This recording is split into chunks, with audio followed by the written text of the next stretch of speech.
Today is Tuesday, September 6th, 2022. I am the tutor. Welcome to your night school class.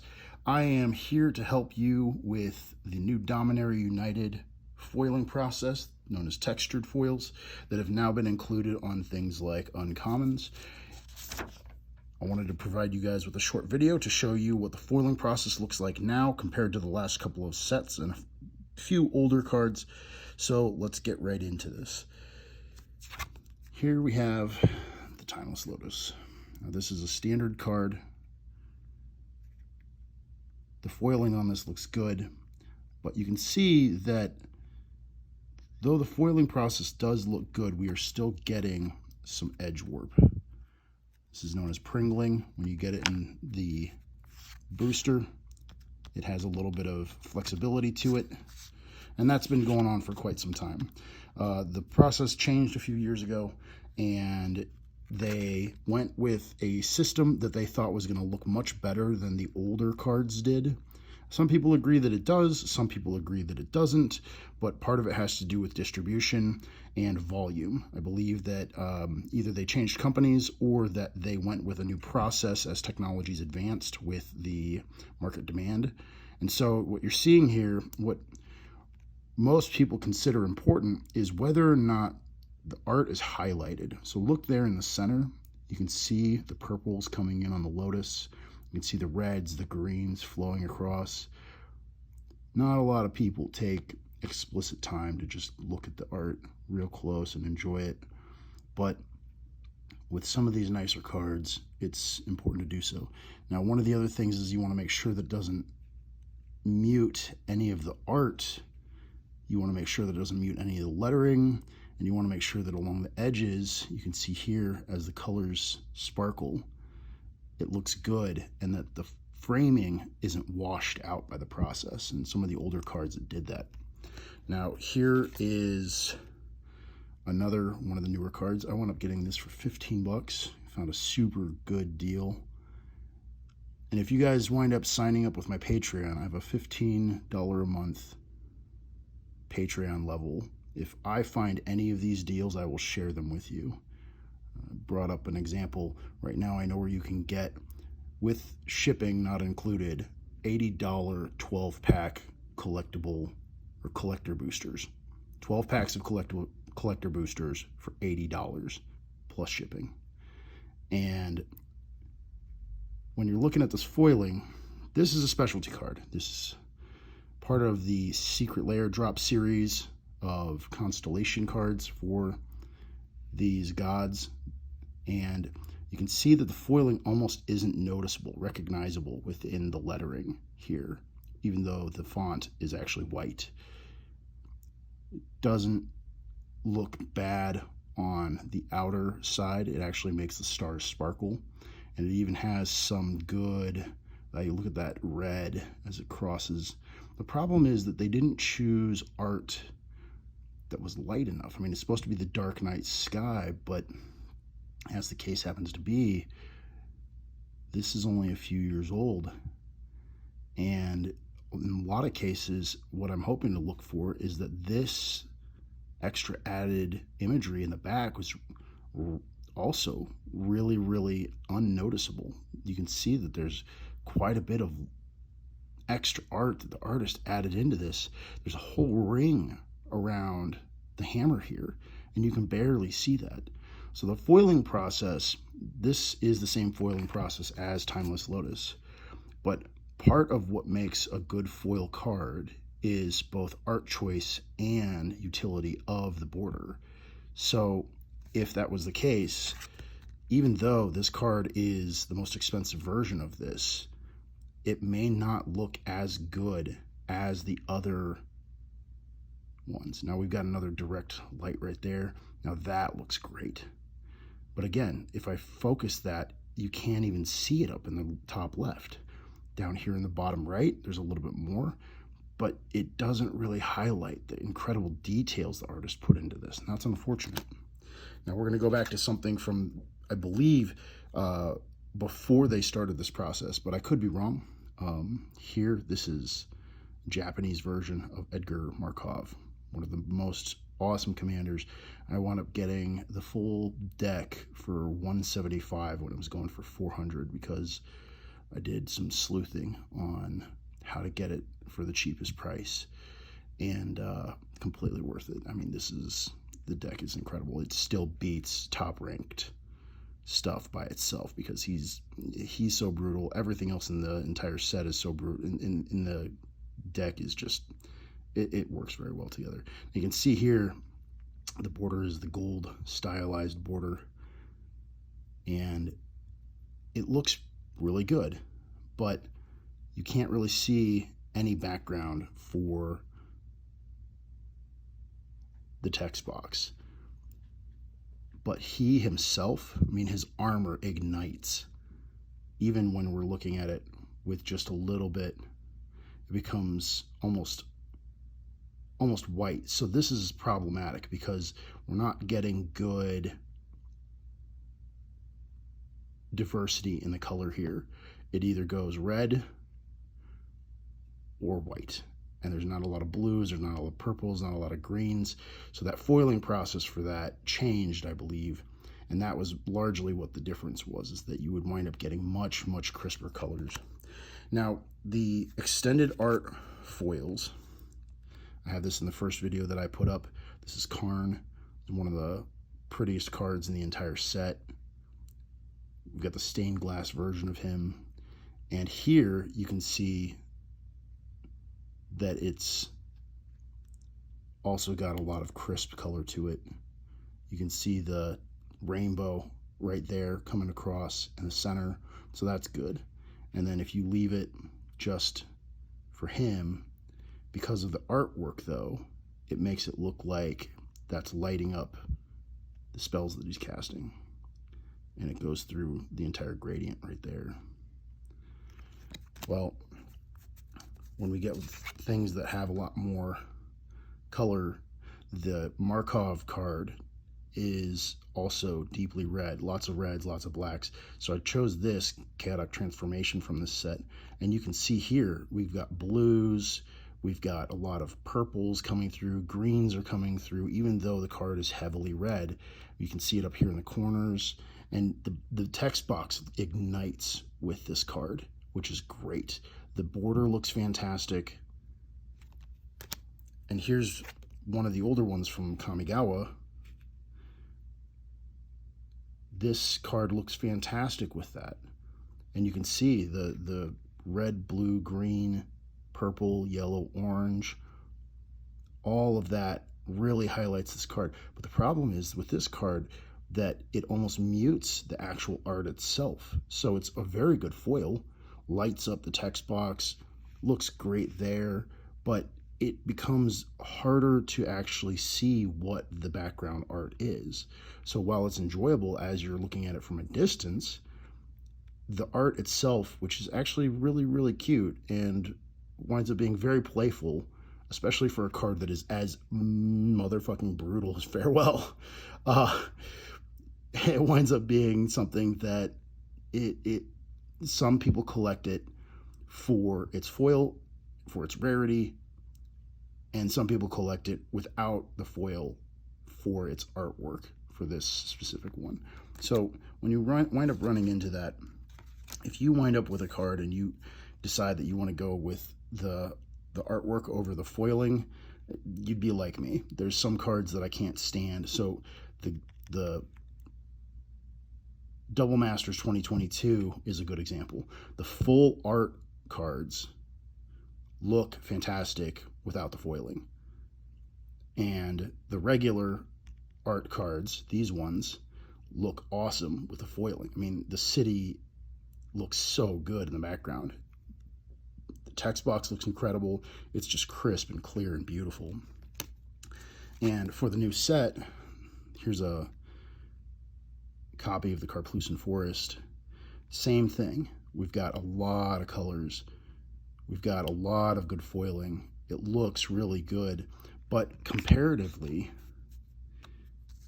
this one is the superior foil. Because as you see here, this one almost doesn't even look like a foil as it sits, whereas this one is obvious because of the gradient pass. So In some instances, you wind up with cards that don't highlight that as well. And that, I think, is part of the reason why they're trying to go with textured foils, why they're trying to go with etched foils, because it's 3 different kinds of foiling processes on cards like this that may just be a little bit too dark of art. And this is a really good example. I mean, here you can, if you screenshot this, it would be difficult to tell without looking in the corners where the colors really shine. But when you pick it up, all of a sudden things change. So as you're holding this in your hand, when you've got it in your hand and not on the battlefield, this is going to bring you a lot of joy. You're going to be looking at this. You're going to be excited about it. I mean, this is one of the most beautiful art cards we've ever seen for a land, and it just sparkles and glitters as you're moving it around. It's fantastic. Well, here's a couple of etched foils. Now this is an etched foil from Commander Legends, and the foiling process for this, again, the art is okay. It looks muted because of the foil etching. The text box almost doesn't show anything whatsoever, except once you hit that light, that set symbol blows up. And in the regular light, it winds up muting out the letters.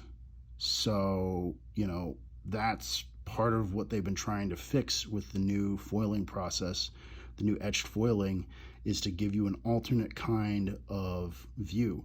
But when you shine this with direct light, this is part of why the foil etched cards are being highlighted, is you're getting these glowing bits where the colors contrast, and these little amber embers of the kodama of the East tree look like they're on fire, look like they're filled with magical energy, look like they're empowering this being to go do what it does, and that looks great.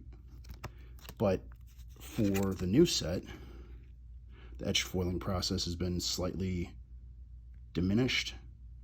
You can see the art much better, but it doesn't make any of the gold or the red in the fire blow up much more than the stuff around it. So when they first started with these, they were very, very dark. In some cases, they wind up being very dark. However, when you're doing this, the text doesn't mute nearly as much. You can still see it in there, even though those are both white font. Here's another one. Smothering Tithe. And this is when the change happened. So we can see the gold coins aren't igniting quite as much, but you can see all this darkness in the character's coat is also not muted, so it doesn't look just contrasted quite like the Edgar Markov one. And the text also doesn't vanish whenever direct light is passed on it. So that's really good. And I think in a lot of ways, like, this is, you know, it's going to be a nice alternate chance, but I think that's the reason why, looking at the market, foil etched cards are not significant in the cost. So it's another way for you to enjoy your deck. It's another way for you to get it blinged out. This card looks really amazing. General Marhold, Elves Dragon. I discuss him in my other video, how powerful he is, and he's uncommon. I mean, he half a Bushido. Oh, man. But it looks great. I mean, the crisp gold against the green and the red. But once we shine that into the light, you can't even see, you can't even make out the texture of the character. The art diminishes. So foiled etching isn't quite the hit that I think that they meant for it to be. Now, I pulled this out to demonstrate what textured foils were supposed to be. Now, textured foils are critically important to Double Master set, the chase cards, and you can see here in the corners. It almost looks like fingerprints. The gradient driving in towards Ren and 6, and then it stops at the character itself. It doesn't cover all of the writing. You can see here it doesn't cover the text box, but it does exist on the outside of it as part of the border. And I'm bringing this up because they changed it. The decision to maneuver where the texturing would be has changed now that they've started doing it more often. Now this card, no matter where I've put it, looks like the heart of Ren and 6 is on fire, is beating. You can tell directly where it is, and that is significant for this card. This is one of the most beautiful Magic the Gathering cards ever made, and it looks beautiful. Now, when you talk about the regular foil, the etched foil, when you talk about the normal foil and not the extended art one like this one still looks better than all of them combined. And you can see as the different colors move through it, everywhere on the card has the blues, the yellows, the greens. You wind up getting a lot of different colors shining through everywhere that you look. So that's part of the reason why this card maintains that not only is it a perfect card to bling out your deck once you get the money or once you can make the trade for it, but it is a singular card by comparison to what they are now doing. Here's Rona. Rona is a new textured, and she's an uncommon. Now look at this. We're gonna highlight that. Oh, look how pretty that is. That looks so good. You can see the blues, you can see the reds, you can see the purples, you can see them highlighted against the oranges and the greens. And then as we move, we can barely see the texturing. And I can feel it, I can touch it, I can feel the difference in the texturing.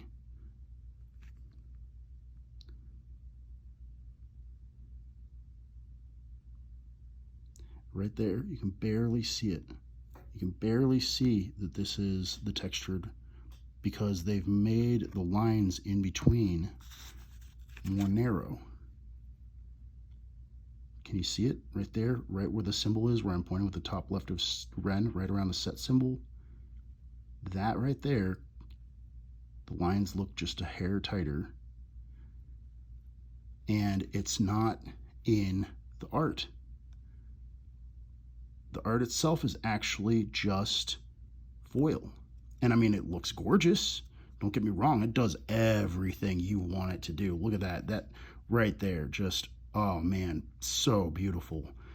But the texturing in the actual image is what really brings the focus in. I mean, look right there. Ren's heart is lit up, even in the direct sunlight.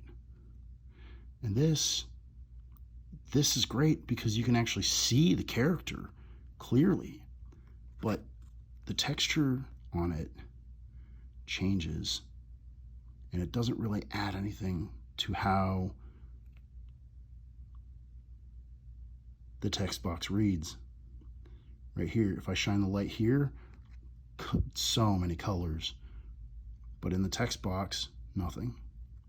Doesn't do anything for the card, and that's unfortunate because even with this, with the texturing lifted, the text box shows off so many colors, so many more. And here's the last example that I'm going to show you guys today. Joyra Aegis Invader. This card is gorgeous, and we have the same issue. Barely can see the text foiling because there's so much going on. There's so much business happening where the text is, and here on the corners, why the text, why the outside has the process added to it, and then the main art doesn't. You can see it stop right here, right along the edge. And as we're moving forward, you can barely see how it hits. Right there's a good shot, but I believe they really messed up with this. And it's unfortunate because, I mean, this card looks fantastic. The clarity on the art is beautiful, but the reason they did that, I believe, is because this is a chase card and they only had to do 5, so they could add the text to the card, they could add the art, and out here you wind up having a lot of textured foiling on the outside but not on the main piece. So that means somebody had to go through and follow the entire thing and then brush out, whereas with this they just added what looks like a thicker layer of the foiling to the main art without any texture. So the whole point of the textured foil is that it's on the fucking art. Why would you claim that this is specialized when what we know is that it means that it makes it pop? Like right here, I can just see the heart glowing. And I mean, this looks great, but the thing is, this art is to be celebrated for both of them. But the textured foiling really, really needs to be about the art. I mean, blinging out your deck is exactly that. Like, this card looks fantastic, and it is a fantastic card too. That's great. Lots of people are going to get it. Lots of people are going to like it. But does it do more the way they've set it up? No, it's Wizards. They figured out a way to cut corners again. You know, it's been known. They have this love-hate relationship because the company is so big with their players, and they make decisions by committee, they make decisions by management to trim costs. And if they had decided to go with textured foils on uncommons that no one cares about whether or not they're textured foils, because that, yeah, I mean, this card looks incredible, but the thing is, if it had had this flat matte foiling across it, everybody would have loved this card. That would have been enough.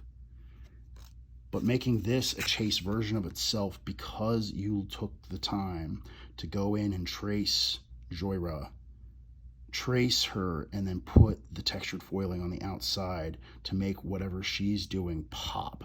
That blue coat, that holding the idea or the image of the weatherlight, the connectivity between all the different people who were her crew. I mean, this card could have been much, much, much more valuable to the players had they used that. Had they done that, it would have been such a treat. And instead, I believe that it's still an incredible treat. But knowing what I know, because I've gotten a chance to see this, and now you know it too, because you've gotten a chance to take a look at this at a closer aspect, you know that things changed again. And it's unfortunate. But I still think this set is incredible. I mean, this set was incredible too, but there's a lot of new cards in this set. It's just, we're not going to see the textured foils go through the roof in cost like we did with these. We're not going to see the etched foils going through a different collector thirst the same way we do with this type of chase card. And that's, you know, it's a decision that somebody who was trying to make money made. They thought they would get more people interested in the rarity of your uncommons, and it's, you know, it is what it is. But in the meantime, go enjoy yourselves. I'm done with this video. I wound up being way too long. Hope you really enjoyed taking a look at these cards.